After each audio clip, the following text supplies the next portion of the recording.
معزز سامعین گرامی قدر، رمضان کا آخری جمعہ ہے اور آخری دن چل رہا ہے۔ رمضان اور غیر رمضان ایک عبادت کا فعل ایسا ہے جس کو ہم نے اپنی زندگیوں میں جاری و ساری رکھنا ہے۔ موضوع بڑا طویل ہے، اس کا خلاصہ یا دباچہ آپ کے سامنے رکھنے کی کوشش کریں گے۔ آپ قرآن پاک اٹھائیے، پورے قرآن پاک میں 20 سے زائد جگہوں کے اوپر، 20 کے قریب جگہوں کے اوپر اللہ رب العزت نے ایک اسلوب اپنایا ہے قرآن پاک کے اندر۔ یسألونک عن الروح، یسألونک عن الأحلہ، یسألونک عن الجبال، یسألونک عن الانفال، یسألونک عن المحیض۔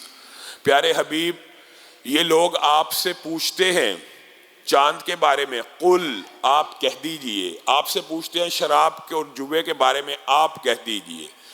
یہ آپ سے پوچھتے ہیں پہاڑوں کے بارے میں، آپ کہہ دیجئے۔ آپ سے انفال کے بارے میں پوچھتے ہیں، آپ کہہ دیجئے۔ قل قل قل، یہاں پہ محذوف کیا ہوتا ہے؟ یا محمد صلی اللہ علیہ وسلم، اے پیارے حبیب آپ ان کو یہ جواب دیجئے، آپ ان کو یہ جواب دیجئے، آپ ان کو یہ جواب اللہ دے رہا ہے، لیکن درمیان میں رسول اللہ صلی اللہ علیہ وسلم کا واسطہ ڈالا جا رہا ہے کہ آپ کہہ دیجئے، آپ کہہ دیجئے۔ لیکن پورے قرآن پاک میں ایک جگہ آپ کو ایسی بھی نظر آئے گی کہ جہاں پہ اللہ رب العزت نے اس اسلوب سے بالکل جدا ایک انداز اپنایا۔ وہ جگہ کون سی ہے؟ وَإِذَا سَأَلَكَ عِبَادِي عَنِّي۔ پیارے حبیب، جب یہ بندے میرے بارے میں سوال کریں، میرے بارے میں، پھر اللہ نے کل نہیں کہا بلکہ کیا کہا؟ فَإِنِّي قریب، اے میرے بندوں میں تمہارے بہت ہی قریب ہوں۔ رسول اللہ صلی اللہ علیہ وسلم کو یہ نہیں کہا آپ کہہ دیجئے، بلکہ بندوں کا سوال ذکر کر کے اللہ تعالیٰ نے خود جواب دے دیا۔ ایک آیت انسان کے ذہن کے سارے اشکالات کو دور کر سکتی ہے کہ جب اللہ کی باری آئی تو اللہ تعالیٰ نے، حالانکہ پیغمبر تو بھیجے ہی اس لیے جاتے ہیں کہ وہ اللہ کا پیغام سنا دیں، لیکن دعا کے موقع کے اوپر اللہ رب العزت نے وہ واسطہ بھی درمیان سے نکال دیا اور کیا کہا؟ اجیب دعوت الداعی اذا دعان، میں ہر پکارنے والے کی پکار کو سنتا ہوں۔ آپ کو جو مرضی کوئی کہے کہ اللہ نہیں سنتا، جس کی اللہ نہیں سنتا پھر اس کی کوئی سن نہیں سکتا۔ کیا آپ نے یہ حدیث نہیں پڑھی؟ آپ کو بخاری شریف اور صحیح الاسناد حدیث کے اوپر اعتماد نہیں رہا؟ اللہ کہتا ہے، اللہ کہتا ہے، ہر رات کی جب آخری پہر آ جاتا ہے اللہ تعالیٰ اپنی شان کے لائق آسمان دنیا پہ نزول فرماتے ہیں، اور آپ کے سامنے یہ حدیث ہے، لیکن آپ نے غور نہیں کیا۔ ہے کوئی مانگنے والا؟ ہے کوئی مانگنے والا؟ ہے کوئی مانگنے والا؟ اللہ کہہ رہا ہے کوئی مانگنے والا مجھ سے مانگے، میں رب اسے عطا کر دوں۔ یہ کہتے ہیں کہ وہ اللہ رب العزت تک پہنچنے کے لیے ایک وسیلہ، ایک ذریعہ، ایک واسطہ، ایک وزیر، ایک بادشاہ، طرح طرح کی مثالیں گڑی ہوئی ہیں۔ وہ رب ہر روز آسمان دنیا کے اوپر، اور آپ کو پتہ ہر وقت کسی نہ کسی جگہ وہ لمحہ چل رہا ہوتا ہے دنیا میں، گویا 24 گھنٹے اللہ رب العزت یہ صدا دے رہے ہے کوئی مانگنے والا میں سنوں۔ مولوی کہے گا اللہ نہیں سنتا۔ اور میرے بھائیوں، اسلاف نے ان باتوں کو جس طرح اور جس انداز میں بیان کیا آپ سن کے حیران رہ جائیں گے۔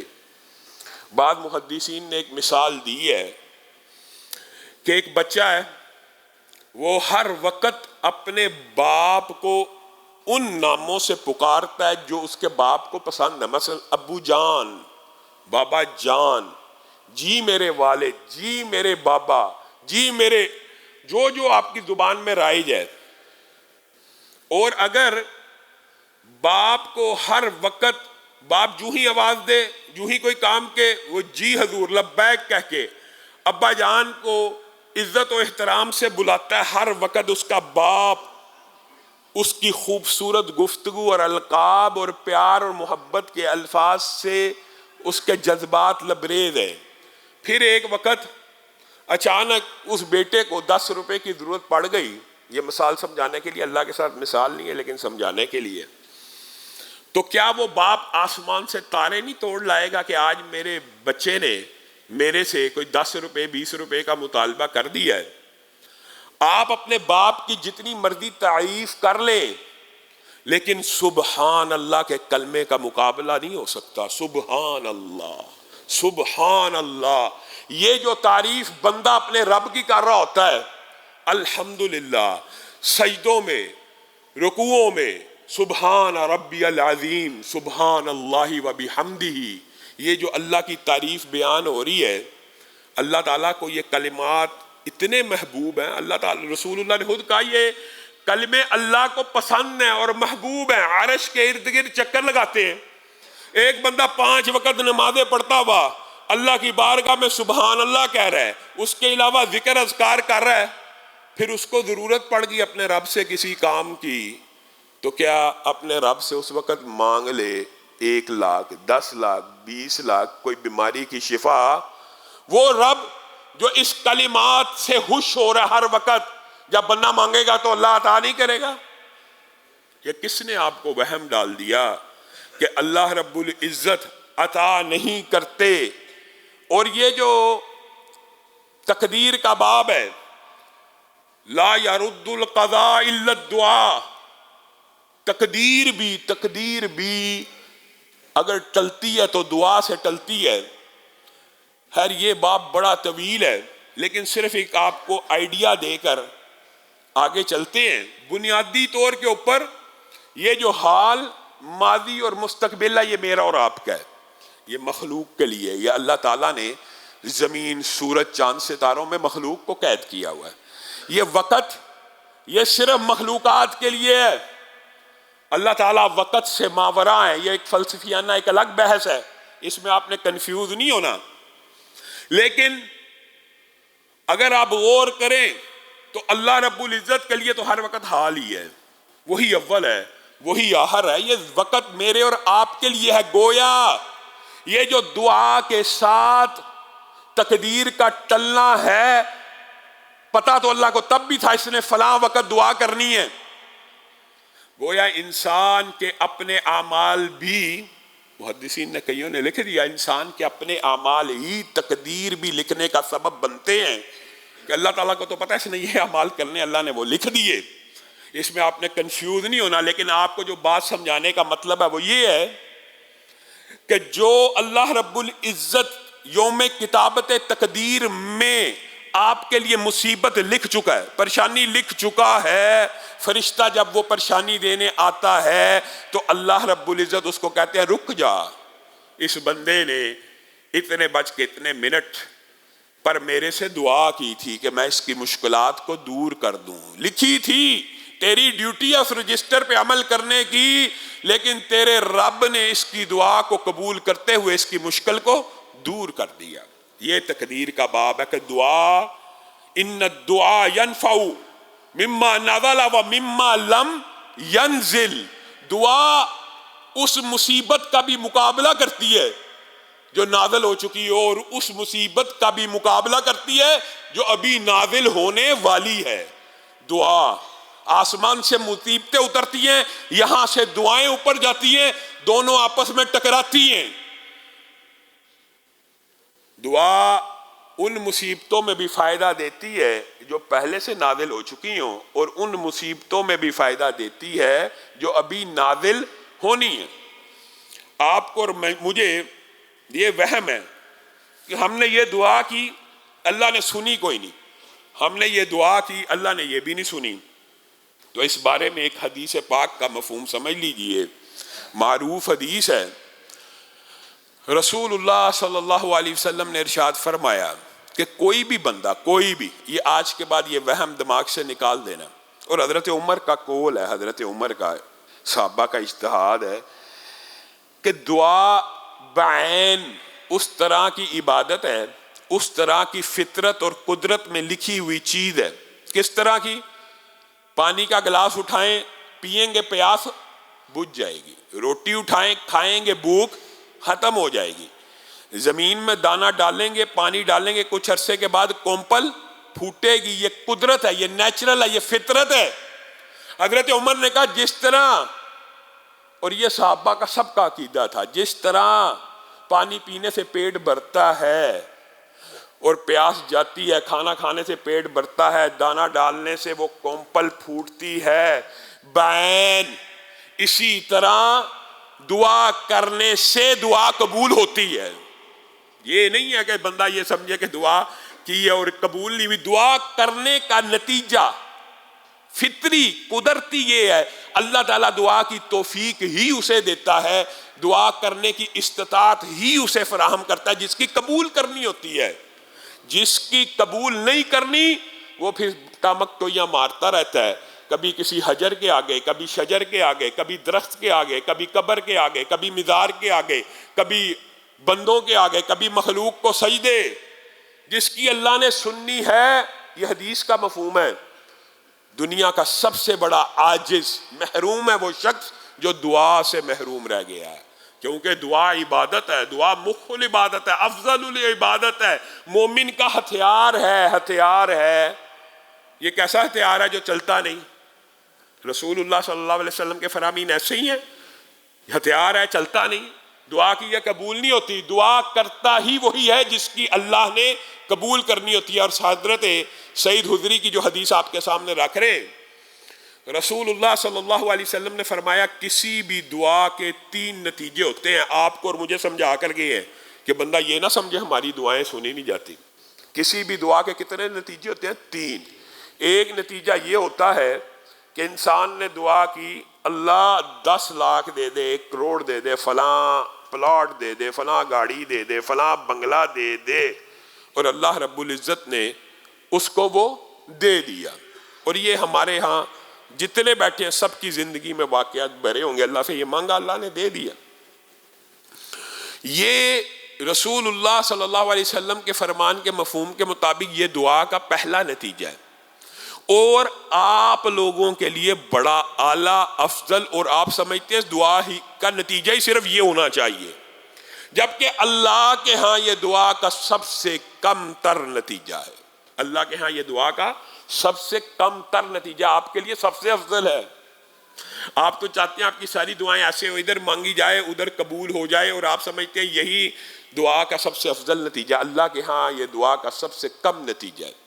ہاں پھر بندے نے دعا کی، اللہ 10 لاکھ دے، 1 کروڑ دے، فلاں پلاٹ دے. اللہ نے 10 لاکھ نہ دیا، پلاٹ نہ دیا، لیکن کتابت تقدیر کے دن لکھا تھا اس کی ٹانگ کو لے لیا جائے گا، اتنے بج کر اتنے منٹ اس کی آنکھ ضائع کر دی جائے گی. مفہوماً سمجھا رہا ہوں، اتنے بج کے اتنی منٹ اس کا گردہ نکارہ کر دیا جائے گا.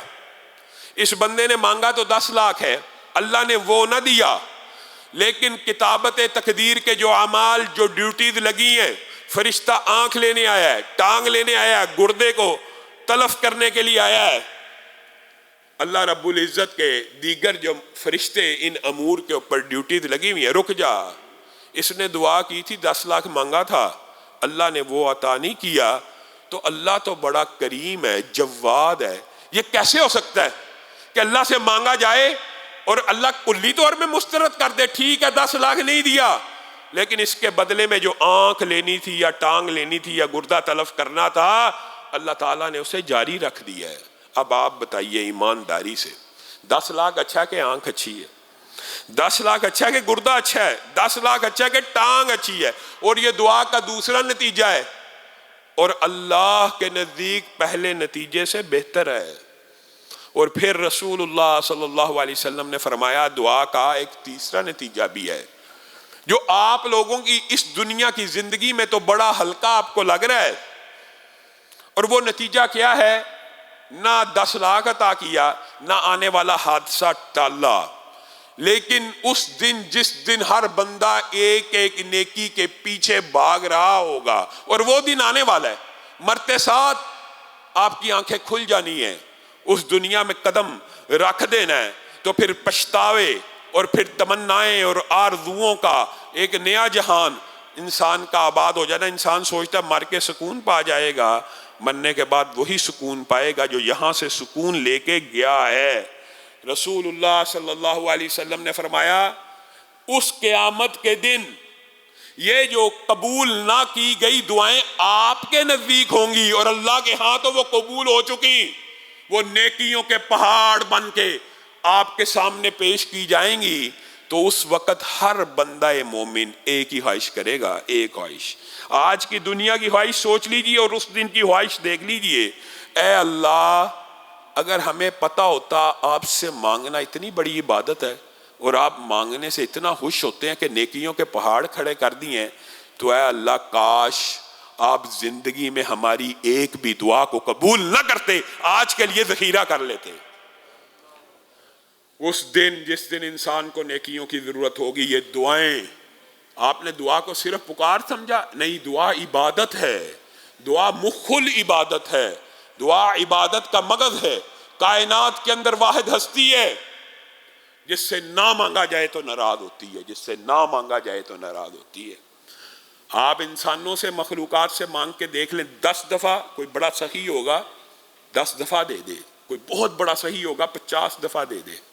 آپ ذرا اس سے زیادہ مانگ کے دیکھیں، تھپڑ نہ پڑے یا دھکے نہ پڑے پھر کہنا۔ اور یہ رب وہ ہے جو نہ مانگنے سے ناراض ہو رہا ہے۔ جب جب مانگتے چلے جائیں گے عطا بڑھتی چلی جائے گی، ثواب بڑھتا چلا جائے گا، حادثات ٹالے جائیں گے، ذخیرہ آخرت ہوتا چلا جائے گا۔ آپ کو کس نے کہا دعا سنتا نہیں رب؟ جس طرح حضرت عمر کا موقف ہے، ہاتھ اٹھانا اسی کے مقدر میں ہے جس کے نامہ اعمال میں اللہ نے یا نیکیاں لکھنی ہیں یا دعاؤں کو قبول کرنا ہے۔ تو آج کے بعد اپنی زندگی کے اندر، اور صحابہ کو رسول اللہ نے تو بعض صحابہ سے عجیب عہد لیا ہے، کئی باتیں کئی مرتبہ عوام کے سامنے اس خوف سے نہیں رکھی جاتی کہ کچھ غلط مفہوم نہ لے لیا جائے، لیکن حقیقت ہے صحابہ بعض ایسے تھے کہ ان کی چھڑی بھی گھوڑے کی پشت کے اوپر یا اونٹ کے اوپر بیٹھے ہوئے گر جاتی تھی تو ساتھ والا بندہ اٹھا کے دینے لگتا تھا، تو اور کہتے تھے رک جاؤ، صحیح سند سے آپ کو بتا رہا ہوں، رک جاؤ، ہم نے رسول اللہ کے ہاتھ پہ اس ہاتھ کے ساتھ بیعت کی ہے کہ کبھی کسی اللہ کے علاوہ کسی کے سامنے ہاتھ کو نہیں پھیلانا، تم ہمیں چھڑی دو گے ہم ہاتھ آگے کریں گے، تم نے ہم یہ جو ماتحت اسباب کے مافوق الاسباب نہیں، جس کے اندر ایک دوسرے سے تعاون کرنا جائز ہے، شرعاً مشروع ہے۔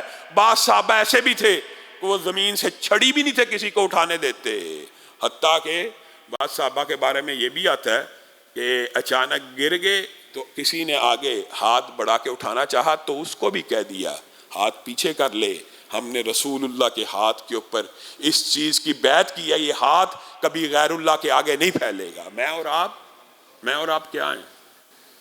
آپ کو کس نے رب تعالیٰ کے خزانوں یا رب تعالیٰ کی عطاؤں یا رب تعالیٰ کی اتنی بے پایاں رحمتوں سے عوام نے، مخلوق نے مایوس کیا ہے، اللہ نے نہیں کیا۔ رسول اللہ صلی اللہ علیہ وسلم نے فرمایا چھوڑ دو یار، یہ کون ہے لگا ہوا، بیٹھ جاؤ یار، پنکھا چلائیں، یا تو سارے بٹن چلا دیں یا کوئی بٹن بند نہ کریں۔ رسول اللہ صلی اللہ علیہ وسلم نے اللہ رب العزت کی عطا کا ایک نقشہ کھینچا ہے، آپ نے وہ نقشہ یاد کر لینا ہے اور آپ کو اللہ رب العزت کی عطا کا تھوڑا حصہ کرے، عطا کا خوب اندازہ ہو جائے گا۔ رسول اللہ صلی اللہ علیہ وسلم نے مجھے اور آپ کو سمجھانے کے لیے ایک بات کہی ہے کہ آدم، حضرت آدم جو جد امجد ہیں، اللہ رب العزت کی بارگاہ میں کھڑے ہو جائیں اور اللہ سے کہیں زمین سے لے کے آسمان تک جتنے خزانے ہیں مجھے عطا کر دو، اور اللہ عطا کر دے۔ آدم کا دوسرا بیٹا ہے، یہی مانگے۔ تیسرا بیٹا ہے، حدیث کے الفاظ ہے کمی بھی نہ کرے، وہی مانگتا رہے کہ اللہ زمین سے لے کے آسمان تک جتنی نعمتیں، جتنے خزانے نازل کیے ہیں سب اکیلے مجھ کو دے دے، اللہ اس کو بھی دے دے۔ اور قیامت تک ابھی زمین کے اوپر 7 ارب سے زائد انسان ہیں، قیامت تک کتنے آنے ہیں اور کتنے آ چکے ہیں، ارب ہا ارب لوگ آ چکے ہیں، ارب ہا ارب لوگ آنے ہیں، اللہ جانتا ہے۔ یہ سارے کے سارے اللہ کی بارگاہ میں آ کے کیا مانگے؟ زمین و آسمان کے خزانے، اور اللہ تعالیٰ ہر ایک کو دیتا چلا جائے۔ یہ ساری بات سمجھانے کے بعد رسول اللہ صلی اللہ علیہ وسلم نے کہا تم نے اپنے رب کو کیا سمجھا؟ یہ سب آدم کے بیٹوں کو زمین اور آسمان کے سارے خزانے دینے کے بعد تمہارے رب کے خزانوں میں اتنی کمی واقعہ نہیں ہوتی جو مثال دی ہے. سبحان اللہ. اتنی کمی واقعہ نہیں ہوتی کہ تم سمندر کے کنارے کھڑے ہو جاؤ, اس کے اندر سوئی کو ڈبو, سوئی کو اٹھاؤ, اس کے ساتھ ایک باریک سا قطرہ ساتھ سوئی کے چپک جاتا ہے. اس ایک قطرے نے اس عظیم الشان سمندر میں جتنی کمی کی ہے, کچھ کی ہے. تمہارے رب کے خزانوں میں اتنی بھی کمی واقعہ نہیں ہوتی. پھر کس سے مانگتے ہو؟ پھر کس در کی ٹھوکریں کھاتے ہو؟ تمہارا رب تو پوری اولاد آدم کو دنیا جہان کے خزانے دے کر بھی خزانوں سے محروم نہیں ہے. تمہارے مانگنے میں کمی ہے. اللہ کی قسم میرے اور آپ کے مانگنے میں کمی ہے. ہم نے دعا کو عبادت سمجھا ہی نہیں, ہم نے دعا اپنے رب سے کی نہیں. اور آپ کو کس کس نبی کا دعا کا واقعہ آپ کے سامنے, انبیاء کے دعا, یہ لوگوں کے سامنے انبیاء کی دعائیں رکھیں تو اس کے دو پہلو ہوتے ہیں. وہ بعض لوگ کہتے ہیں یا وہ تو نبی تھے, ان کی تو اللہ نے سننی تھی. ایک چلو یہ پہلو تو ہے, لیکن دوسرا پہلو آپ نے غور نہیں کیا کہ نبی کو بھی جب اولاد کی حاجت ہوئی, نبی صابر ہوتا ہے, مانتے ہیں, نبی صبر کرتے ہیں. زکریا ایک عرصے سے صبر کر رہے تھے نا, مریم کے پاس بن موسم کے پھل دیکھے تو دل میں یہ آس جاگ اٹھی, بوڑھا ہوں, بیوی بانچ ہے, بن موسم کے مریم کو پھل مل سکتے ہیں تو مجھے اولاد کیوں نہیں مل سکتی. نبی تھے, پہلے بھی علم تھا, لیکن زبان پہ الفاظ نہیں تھے آتے. اچانک کہہ دیا ربی لا تذرنی فردا وانت خیر الوارثین. منہ سے الفاظ نکل گئے. نبی ہے, پیغمبر ہے, رسول ہے. ایک اینگل تو یہ آپ کو یاد ہے کہ نبیوں کی تو اللہ سن لیتا ہے, یہ بھی ایک. دوسرا اینگل بھول گئے کہ نبی بھی اگر اولاد مانگتا ہے تو کس سے مانگتا ہے؟ نبی کو بھی اولاد ملتی ہے تو کس سے ملتی ہے؟ یہاں پہ تو اولادیں دینے والے, بگڑی بنانے والے ہر گلی کی نکر کے اوپر بیٹھے ہیں. یہاں پہ انبیاء اولاد کے لیے کس سے فریاد کر رہے ہیں؟ ایوب کی بھی, وہ بھی صابر تھے. ظاہر ہے بیوی بھی کیا اٹھی اور کیا اٹھی کہ کر دیجیے اب اللہ سے دعا. کا 70 برس آسانی اور آسائش میں گزرے, ابھی تو 15-17 برس ہوئے ہیں, تو اللہ سے صبر نہ کروں؟ ابھی اپنی بیماریاں, ہاں زبان پہ جب بیماری آنے لگی کہنے لگے اللہ ذکر کرتا ہوں اس زبان سے, اس سے محروم نہ رکھ. پھر دوستوں نے تانے دیے تو انی مسنی الضر کا نعرہ لگا دیا. اللہ تعالیٰ نے دولت بھی واپس کی. یہ تو ہم کہہ دیتے ہیں جی نبیوں کی دعائیں, سب کی دعائیں موجود ہیں. کن سے مانگا نبیوں نے بھی؟ اللہ سے. اور نبیوں کو عطا کرنا ظاہر ہے ایک عام بندے کے ذہن میں آتا جی اولیاء اللہ اور انبیاء کی تو اللہ تعالیٰ سن لیتا ہے. یہ بھی آپ کو کسی نے مغالطہ ڈالا ہے کہ اللہ تعالیٰ گناہ گاروں کی نہیں سنتا. یہ بھی مغالطہ ہے, بیٹا پنکھا بند کر. یہ بھی مغالطہ ڈالا ہے کہ گناہ گاروں کی نہیں سنتا. میرے پاس اللہ کے فضل و کرم سے سینکڑوں کے قریب اصلاً واقعات ہیں دعا کی قبولیت کے, لیکن میں آپ کو عصر حاضر کا ایک گناہ گار بندے کا واقعہ سنانا چاہتا ہوں. جو واقعہ ادارے ہیں سعودی عرب میں, مکتبے ہوتے ہیں جالیات کے, نیکی کے کام کرنے کے.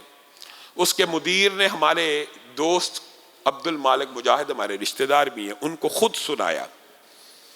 اور یہ واقعہ میں اس لیے سنا رہا ہوں کہ آپ کے ذہن سے یہ مغالطہ نکل جائے کہ گناہ گار بندہ ہو تو اس کی رب نہیں سنتا. حقیقت تو یہ ہے کہ ابلیس نے نافرمانی کر کے رب سے مہلت مانگی تو رب نے اس کو بھی دے دی. مانگنے والے کو رب دیتا ہے, ابلیس کو بھی قیامت تک کی مہلت دے دی. یہاں پہ انہوں نے بیان کیا ایک شخص تھا انڈیا کا, وہ جھوٹے قتل کے مقدمے میں اس کا ساتھ روم میٹ قتل ہو گیا, وہ بھی گرفتار ہو گیا. اور وہ جو انڈیا کا بندہ تھا, نام کا اس کا مذہب تھا, بنیادی طور پہ نہ وہ ہندو تھا, نہ عیسائی تھا, نہ سکھ تھا, مذہب بیدار تھا, لا دین تھا, کسی اللہ پہ یقین نہیں تھا رکھتا. قید ہو گیا تو پریشان ہو گیا اور کہنے لگا اب تو ظاہر ہے ما فوق الاسباب وہی کوئی ہستی ہو سکتی ہے جو مجھے نجات دے دے. قتل کا الزام ہے, اسلحہ برآمد ہو گیا, اس کمرے میں ساتھ رہتا ہوں. تو وہ باضابطہ طور کے اوپر پہلے حضرت عیسیٰ کو، عیسائیوں کے خدا کو، حضرت عیسیٰ کو اور اللہ کو پکارنے لگا۔ کچھ دن پکارا، کچھ نہ بنا۔ یہودیوں کے حضرت موسیٰ کا نام لے کے پکارا، ہندوؤں کے، حتیٰ کہ وہ مکتب جعلیات کا مدیر کہتا ہے، وہ خود بیان کرتا ہے کہ میں نے دنیا کے اندر جتنے مذاہب مجھے پتا تھے، سکھ، ہندو مت، یہودیت، عیسائیت، سب کے الہوں کو پکار لیا، لیکن اسلام سے ایک نفرت تھی۔ بچپن سے لے کے جس ملک میں پلے بڑے تھے، ایک نفرت تھی، اس کی طرف میں متوجہ نہیں تھا ہوتا۔ لیکن جب سب دروازے کھٹکا لیے تو میرے دل میں خیال آیا کیا ہر ایک کے رب کو پکار کے دیکھ لیا، مسلمانوں کے الہ کو بھی پکار کے دیکھ لیا جائے؟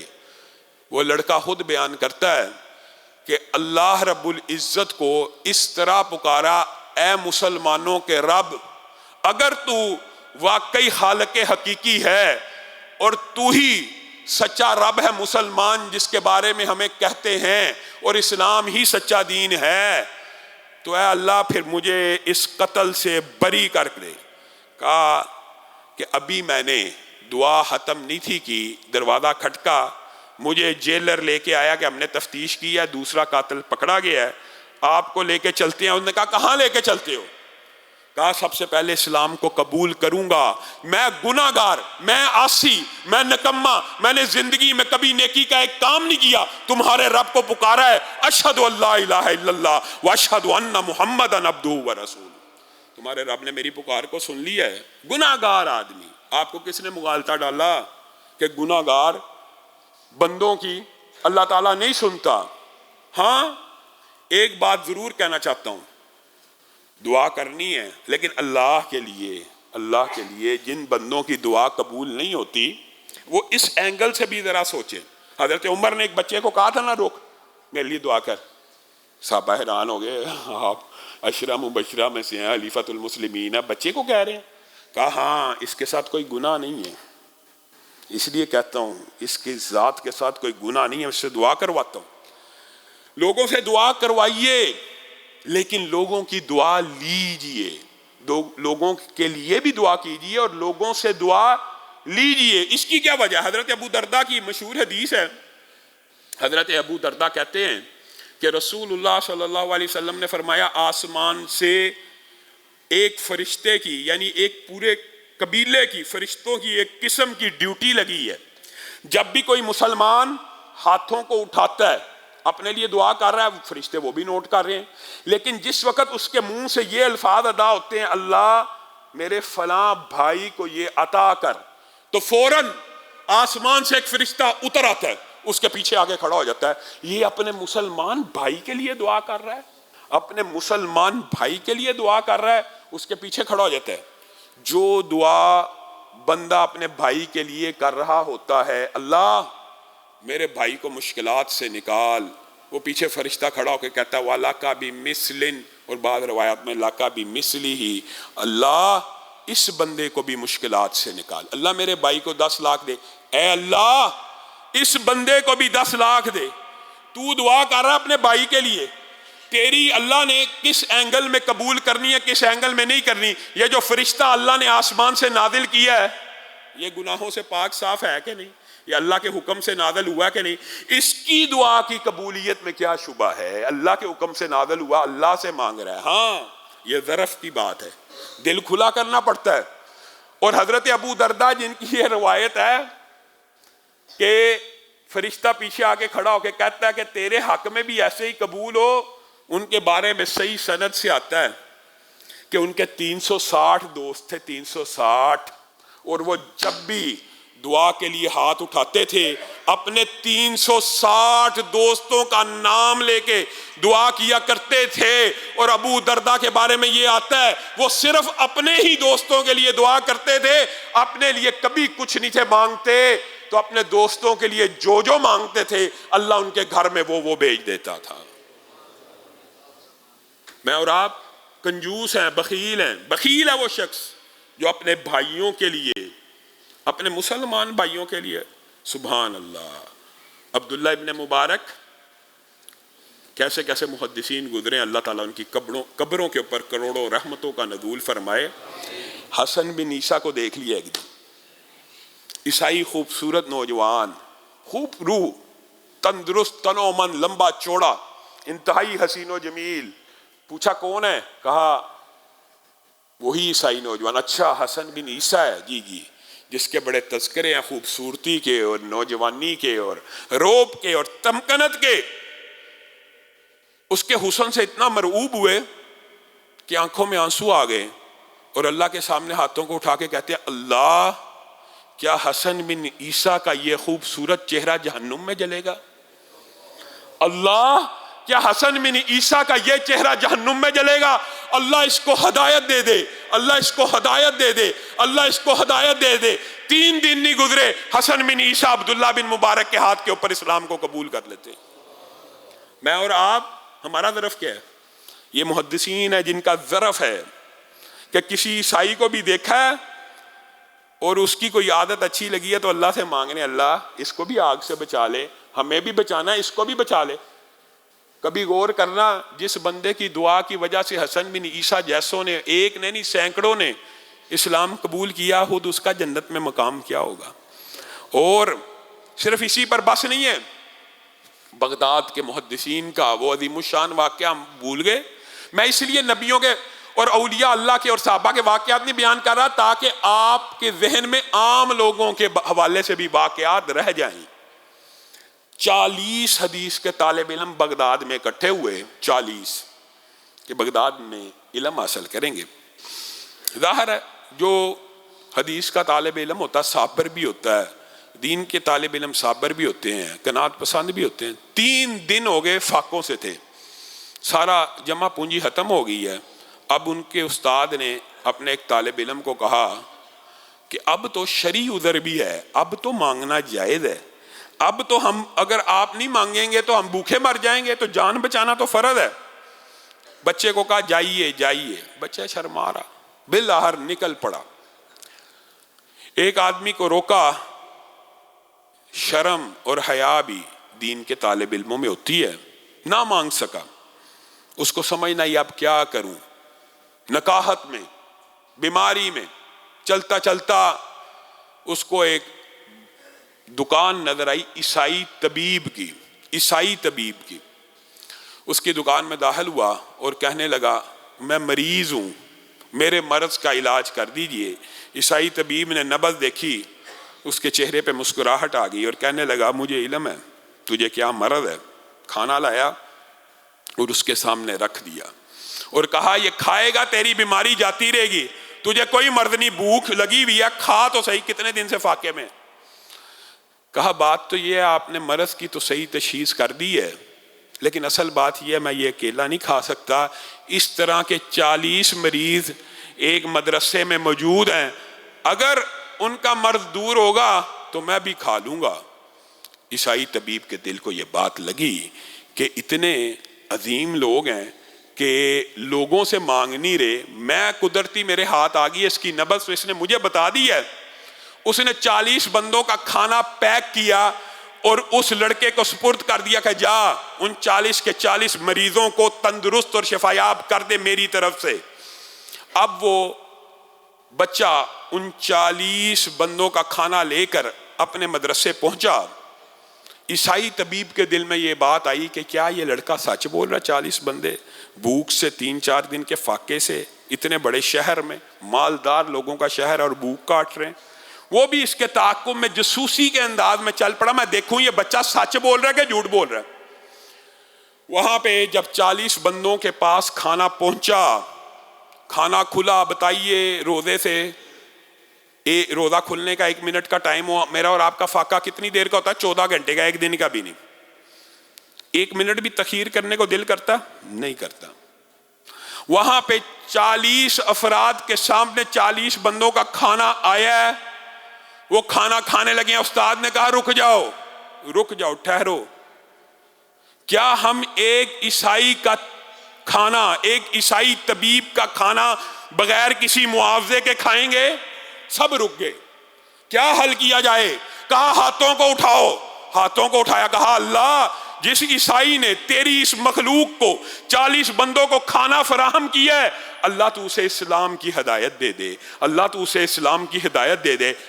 وہ طبیب باہر کھڑا ہے، زاروں کے تار رونا شروع ہو گیا کہ یہ 3 4 دن کے فاقوں میں بیٹھے ہوئے نوجوان کھانا سامنے دیکھ کر کھانا کھانے کی بجائے میرے لیے دعائیں کر رہے ہیں کہ اللہ تعالیٰ اسے اسلام قبول کرنے کی ہدایت دے دے۔ اسی وقت کمرے میں داخل ہوا اور کہا اشہد ان لا الہ الا اللہ۔ جس مذہب کے اندر یہ خیر خواہی ہے، اللہ کی قسم آج کے بعد اس مذہب سے دور نہیں رہوں گا۔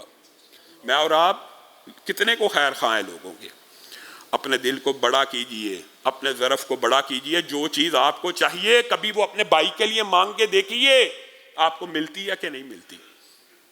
اور یہ واقعہ ایک نہیں ہے، یہ واقعات متعدد ہیں۔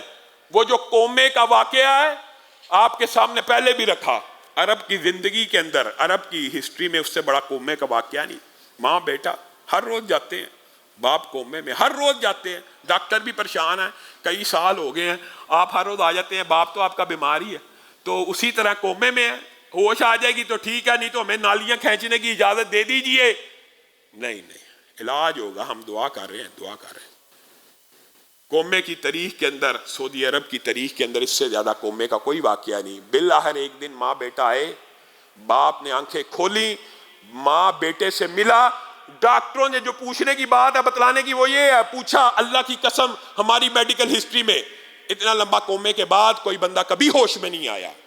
کیا کرتے تھے؟ کہا ہاں اللہ سے دعا کرتے تھے اور اللہ سے امید تھی اللہ تعالیٰ میرے خامند کو اور اس بچے کو یتیمی سے بچائے گا اگر اس کی بارگاہ میں ہاتھ پھیلائیں گے۔ لیکن ساتھ میں ایک کام کرتے تھے، ہمارے گھر کے قریب ایک مسکینوں کا اور فقیروں کا علاقہ تھا، ان کی مدد کرتے تھے اور ان کو کہتے تھے فلاں شخص کا نام لے کے دعا کر دو کہ اللہ تعالیٰ اسے صحت یاب کر دے۔ تو میں یہ سمجھتی ہوں کہ یہ ان غریب بچوں کی دعاؤں کا نتیجہ ہے کہ آج یہ قومے کے بعد ہوش میں آ گئے۔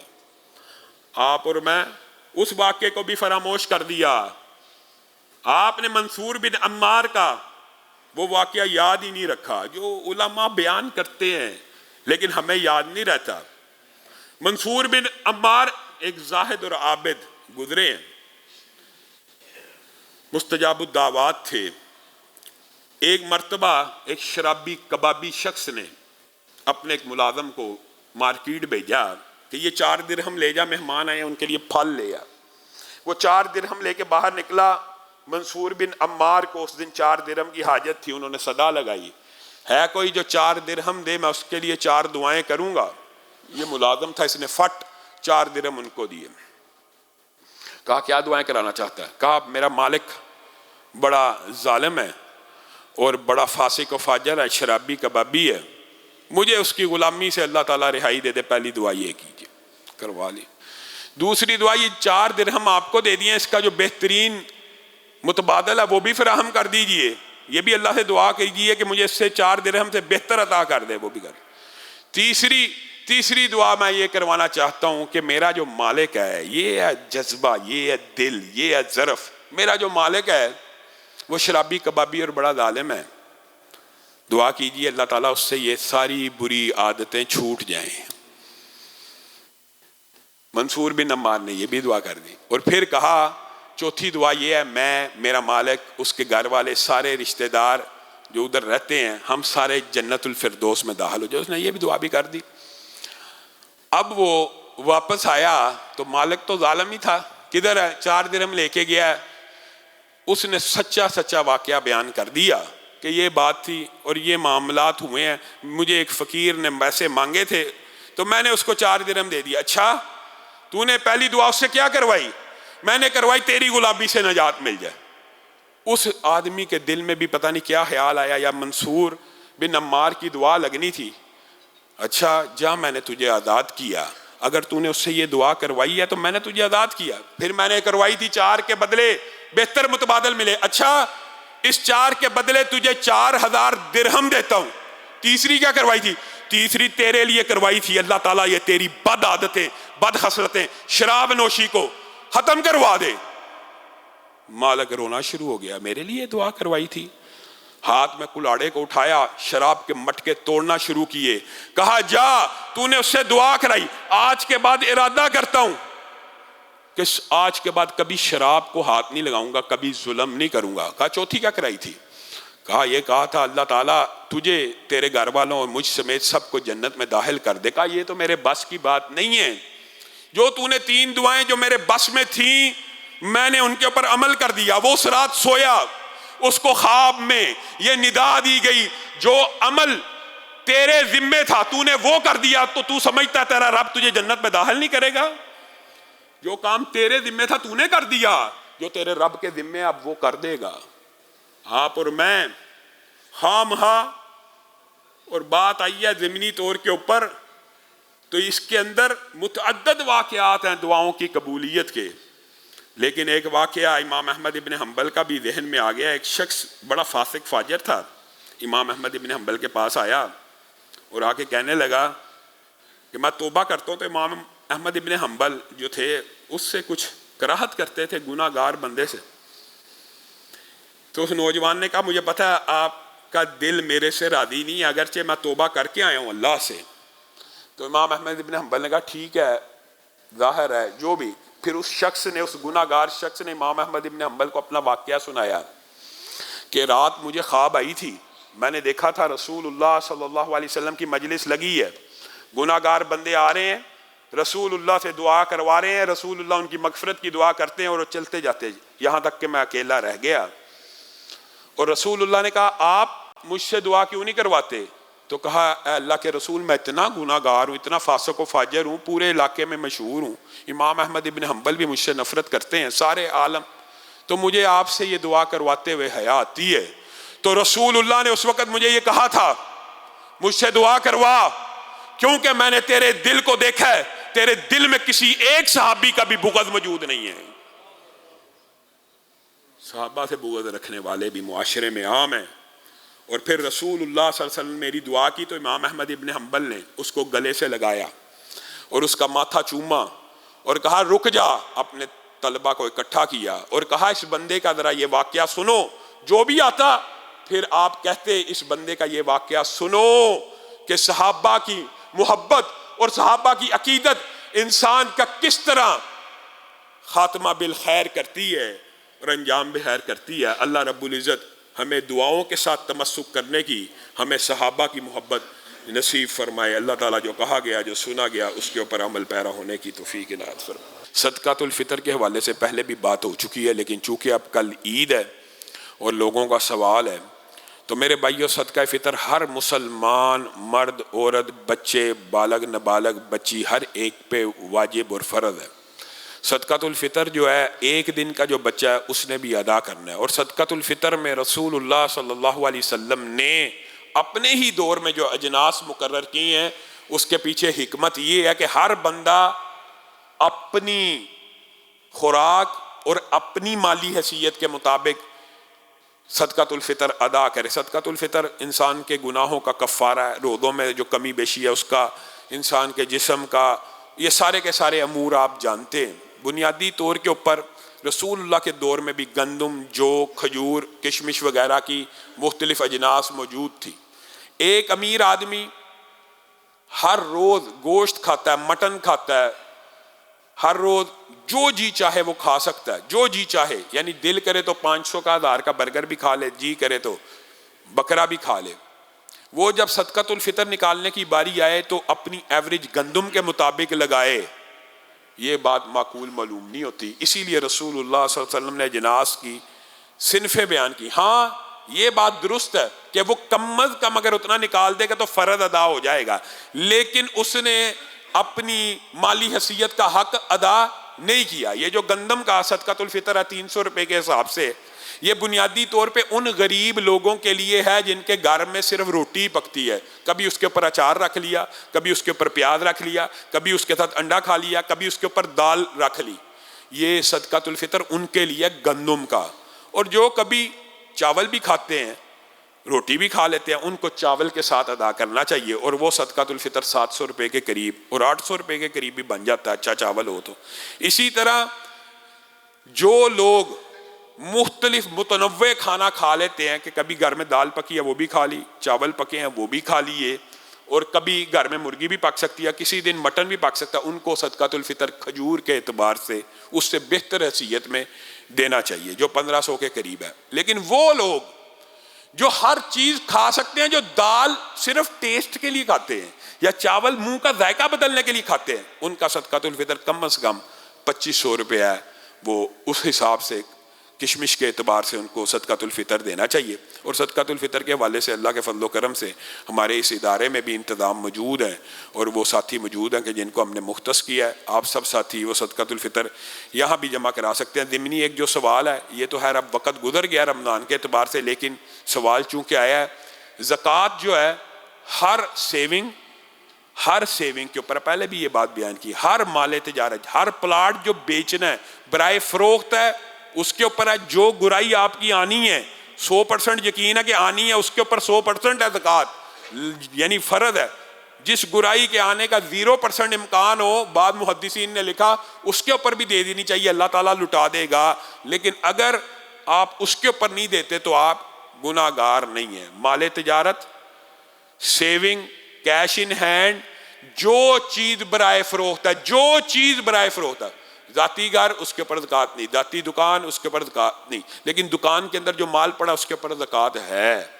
ذاتی گاڑیاں 1 ہوں، 2 ہوں، 3 ہوں، 4 ہوں، ان کے اوپر زکوٰۃ نہیں، لیکن کوئی بھی ذاتی چیز جب برائے فروخت ہو جائے وہ آپ کی سیونگ ہوتی ہے، جب سیونگ بن جائے اس کے اوپر زکوٰۃ واجب ہو جاتی ہے۔ جو بندہ کسی کو، یہ مسئلہ بھی بیان کیا ہے، ایک بندے نے 1 لاکھ روپیہ کسی کو قرض دیا ہوا ہے، گرائی نہیں ہے، قرض دیا ہوا ہے، اور اس نے واپس کرنا ہے، تو اس 1 لاکھ کی زکوٰۃ جس نے دی ہے اس نے دینی ہے، جس کو دیا اس نے نہیں دینی۔ ہاں اس کے حوالے سے بھی یہ ہے کہ اگر یہ سمجھتا ہے کہ یہ قرض میرا واپس ہی نہیں آنا تو اس کی زکوٰۃ معاف ہو سکتی ہے، لیکن پھر وہی بات محدثین کہتے ہیں اس کی بھی دے دو گے تو انشاءاللہ یہ مال لوٹ جائے گا۔ کل انشاءاللہ عید کی جو نماز ہے صبح 6 بجے، یہ ساتھ جو متصل پارک ہے، بارش نہ ہوئی تو اللہ کے فضل و کرم سے سنت کے عین مطابق وہاں پہ خواتین مرد سب عید کی نماز کو ادا کریں گے۔ اور رسول اللہ صلی اللہ علیہ وسلم عید کی نماز کے حوالے سے عورتوں کو تلقین کیا کرتے تھے کہ وہ عورتیں جو ایام سے ہیں وہ بھی آئیں، مصلی کے اوپر کھڑی نہ ہوں، کچھ فاصلے پہ بیٹھ جائیں تاکہ مسلمانوں کی دعاؤں کے اوپر آمین کہتی رہیں۔ کیا پتہ کہ کس کی آمین سے اللہ رب العزت دعاؤں کو سن لے۔ تو عورتیں اور مرد سب کے سب وہاں پہ عید پڑھنے کے لیے بھی آئیں، اور اپنے ساتھ جائے نماز چادریں لے کے آئیں۔ قلین بچھے ہوں گے، لیکن ان قلینوں کی حالت جو آپ کو پتہ شادی بیاہ کے لوگ ہوتے ہیں کہتے تو ہیں صاف ہے، لیکن آپ کوشش کریں کہ اپنے ساتھ چادریں اور مصلے ضرور ہمراہ لے کے آئیں۔